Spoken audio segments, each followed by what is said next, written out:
This video is going to be Java Basics for the ACSL Competition number 1. So in this video, we're going to be covering three topics, and then we're going to do some practice at the end. The first topic will be data types, the second one will be arrays, and then the third one will be loops and statements. These are all going to be necessary for the programming part of the competition. Alright, so first we're going to go over data types. So what are data types? Data types in Java are kind of like, they represent the values that you can use. And there's two main types of data types. The first one is primitive data types, and the second one are reference data types. We're going to mostly be going over primitive data types in this section.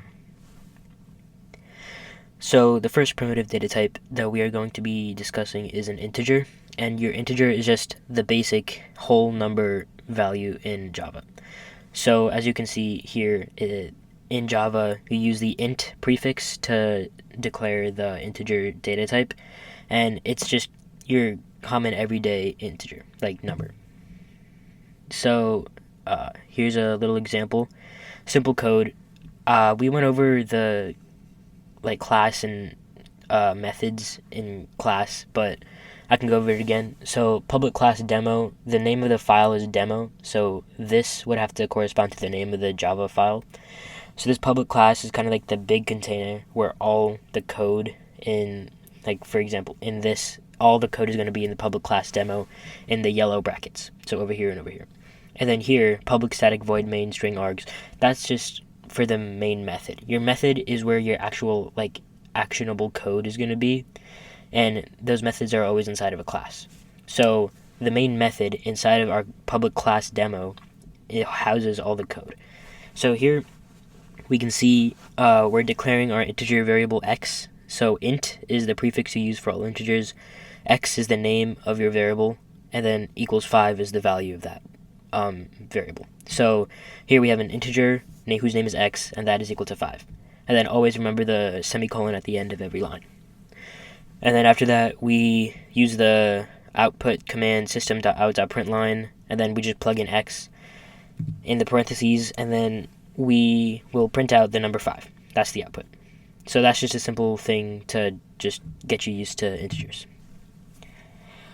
So with integers, you can do a lot of arithmetic, and on the table on the left, you can see basically all the operations that you're going to need to know for the ACSL competitions.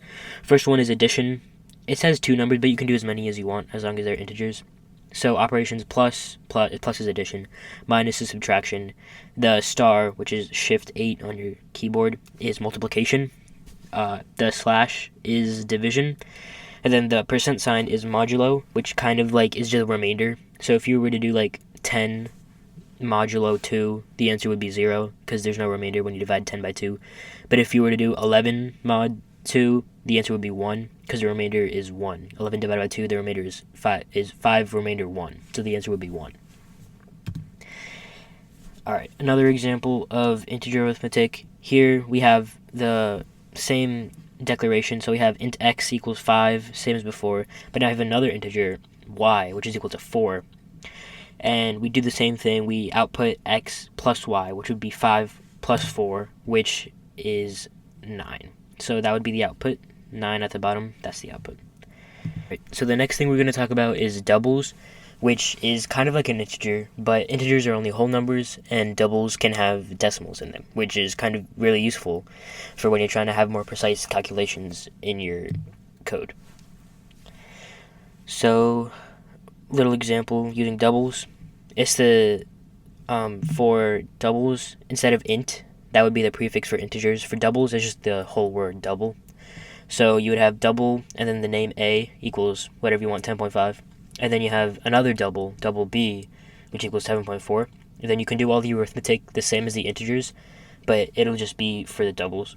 So after that, we output a times b. And you can use a calculator for that just to make sure, but the double arithmetic gives out 77.7, which is correct if you were wondering. Alright. Next thing that we're going to talk about is Booleans. This is the next primitive data type in Java. So the two we've talked about before are integers and doubles, and now we're talking about Booleans. So Booleans are super simple. It's just true or false. Those are the only two values a Boolean can have, and they're used a lot in loops and statements that we're going to talk about later. But that's just simply, it's just a yes or a no. Alright, little code here to display Booleans.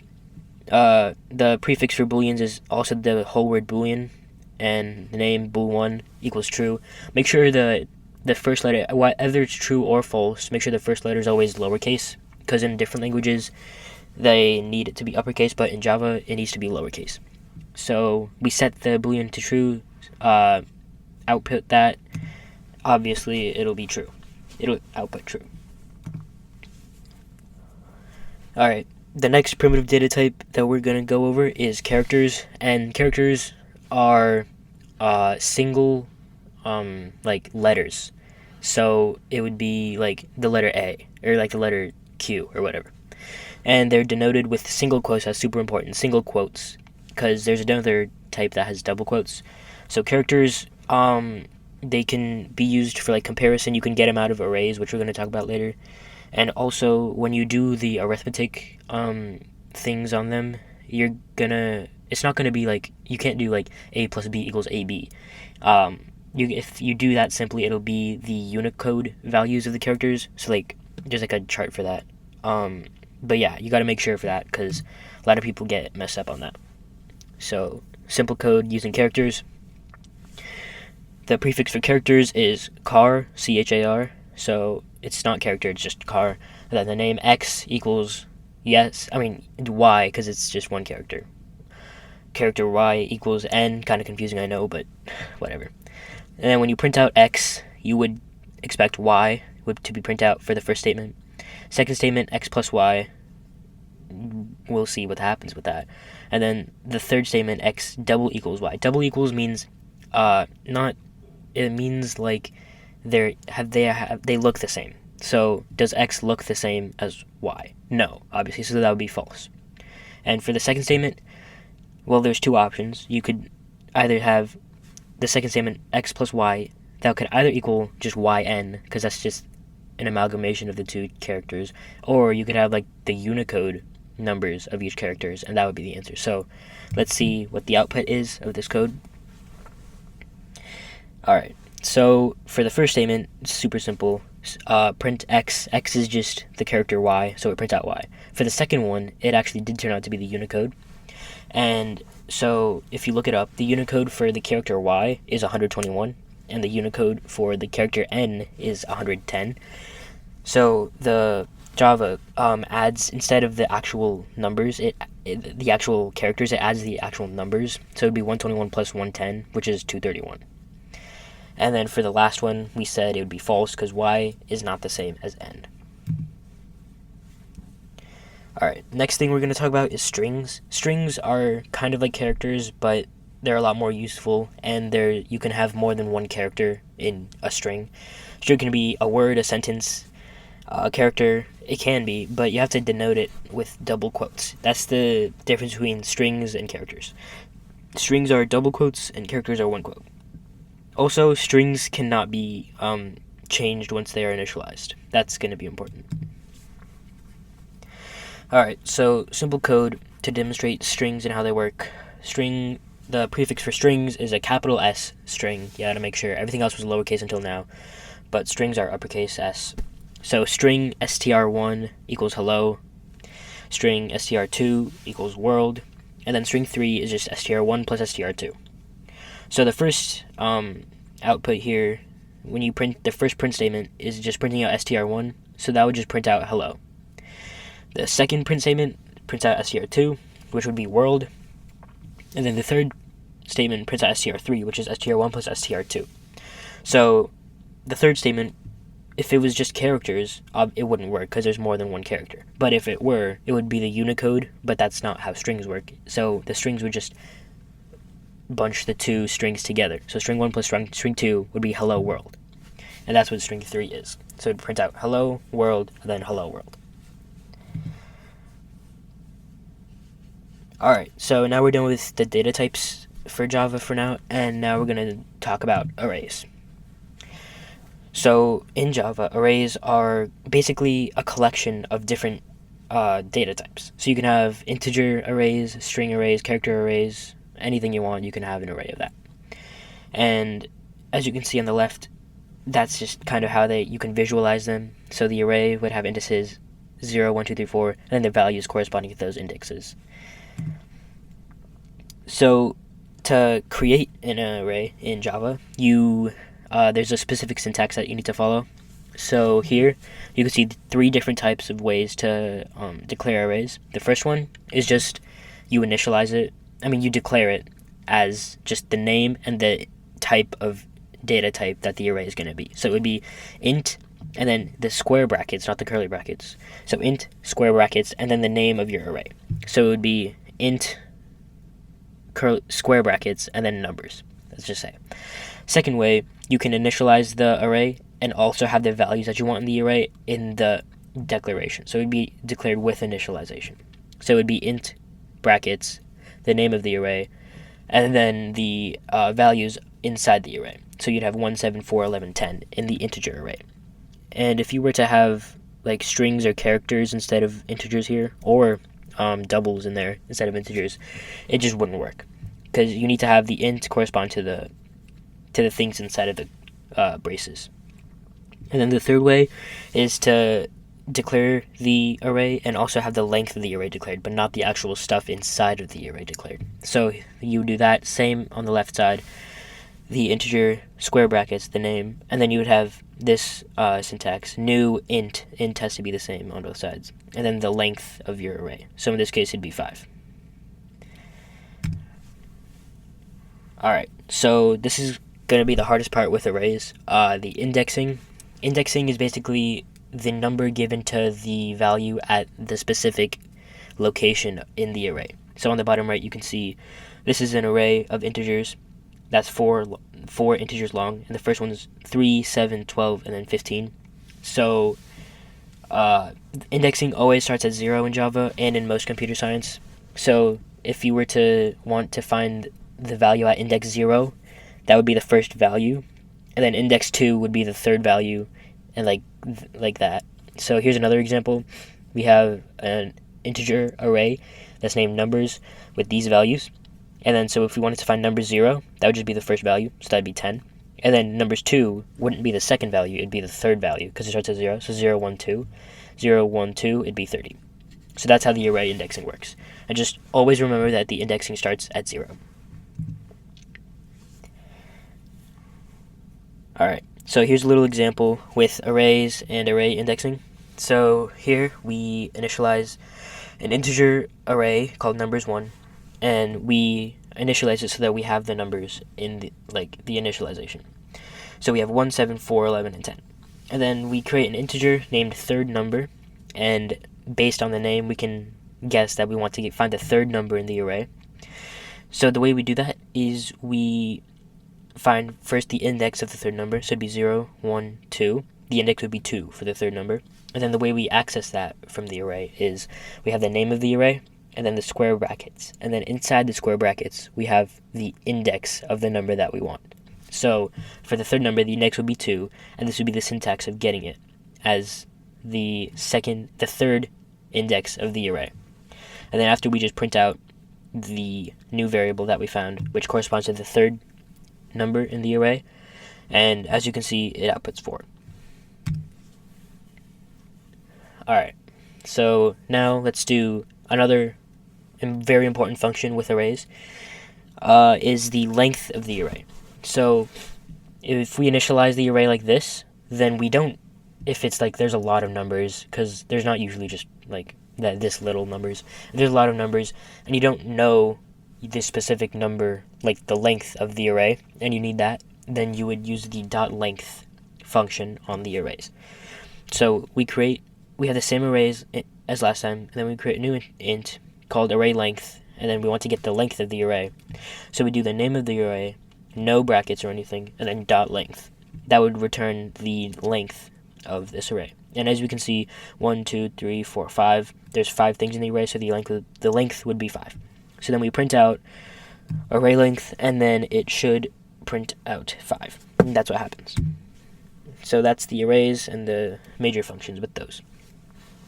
Last last thing we're going to cover is loops and statements.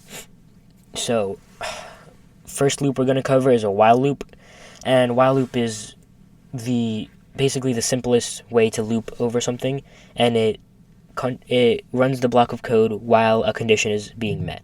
So let's look over what that looks like. Alright, so here we have a lot of stuff. Let's go over it line by line. These two lines we already went over. Those are the class and the method. Here we initialize an integer I and set it equal to 0. So that's simple, we know that. Then here is where it gets kind of confusing. So while I is less than 5, that means this is the while loop, and then inside the parentheses is the condition. So the condition is I is less than 5. So while the condition is always being met, we run everything that's inside of the curly braces of the while loop. So while I is less than 5, we print out this statement, and then we do this. So let's just run through it. Int I is 0 right now, so while I is less than 5, 0 is less than 5, that's right. So then we print something in here. We run this code. We print loop is running, and then I equals I plus 1. So now I is 0 plus 1, which is 1. And another way to write this, it's going to be more efficient in the future, just do I plus plus. These two are the exact same thing, but I just use this for simplicity. So now we have I equals 1, and then we exit the loop because there's nothing after that. And then we go here, while I is less than 5. Is 1 less than 5? Yes. You run the code again. Now I is 2. I is 2 less than 5? Yes, blah, blah, blah, blah, blah. And then once it gets to 5, it'll be 5 is less than 5. No, it's not less than 5. So then you'd break out of the loop, and you won't loop over it again, and then you'd print out stopped. So here's what the output of that would look like. You have the first one when I is 0, you would print this out. When I is 1, when I is 2, when I is 3, and when I is 4. And then when I is 5, it wouldn't go, so it wouldn't print anything, and then it just print stopped after. Okay, the next type of loop we're going to go over is for loops, and for loops are kind of more confusing than while loops because of the structure of for loops. So as you can see at the top, each for loop has 3 sections when you're declaring it. So the first one is the initialization, the condition, and then the update. So let's go through all 3 of those again. So the initialization creates the loop variable. So the loop variable is the variable that is used when you're looping through the thing. It'll make more sense with the example. The condition is if the loop variable is less than, greater than, or equal to blank, then you keep on going through the loop. Then the update is each time the loop iterates, you change the initialized loop variable by this. Okay, so here's the example for the for loops, and so here's what I'm talking about for the 3 aspects. So the first aspect is the initialize the loop variable. So the convention is to use the name I. So we have int I equals 0, that's a loop variable. I is less than 5 is the condition. We want to keep I less than 5, then we run this.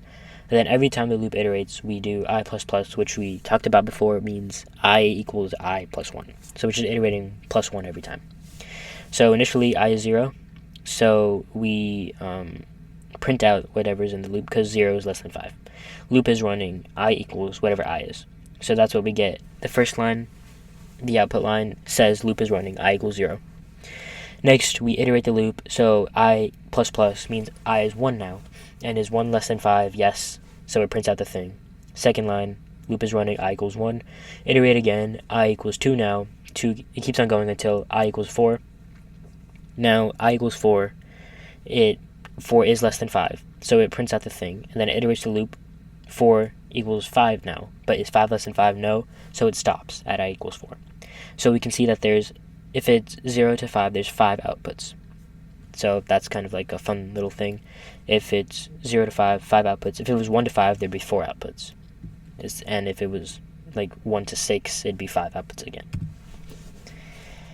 Alright, next thing we're going to talk about are if statements. And if statements are kind of like the loops, but it's more if this, then this. Like, kind of like the block code scratch things. I'm sure you've used if statements before, and they can be coupled with else statements to create pretty good, like, complex statement.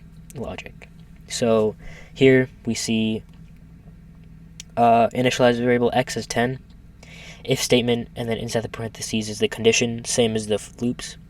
So if x is greater than 15, then we print out this, and then if it's else, no matter what, else, then you print out this. So let's go through the condition. X equals 10, so is 10 greater than 15? No. So it'd skip over this one, and then go to the else statement. Else, obviously it'll have to run. So then it says, prints out x, which is 10, is not greater than 15. And then you can see that's what the output is. Alright, so now we've gone over all the content, the basic content for competition 1. So let's go over some practice now. Okay, so first practice problem we're going to do is I want you to print all the numbers from 1 to 20. So I'll give you a little hint. You're going to use a for loop and an if statement in this solution. So you can pause the video now to try and code it up yourself using online Java or whatever IDE you want. And yeah, so let's go over the answer. So the answer is fairly straightforward. So we have a for loop that initializes the loop variable to 1 because the question said from 1 to 20, not 0 to 20. If it was 0 to 20, then you would initialize it to 0.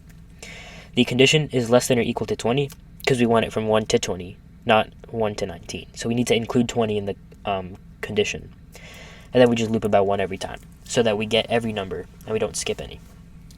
So the if statement says if I mod 2 equals 0. So that's kind of interesting. I mod 2 means that if you divide it by 2, the remainder equals 0. So anything divided by 2, if it's 0, it means it's even.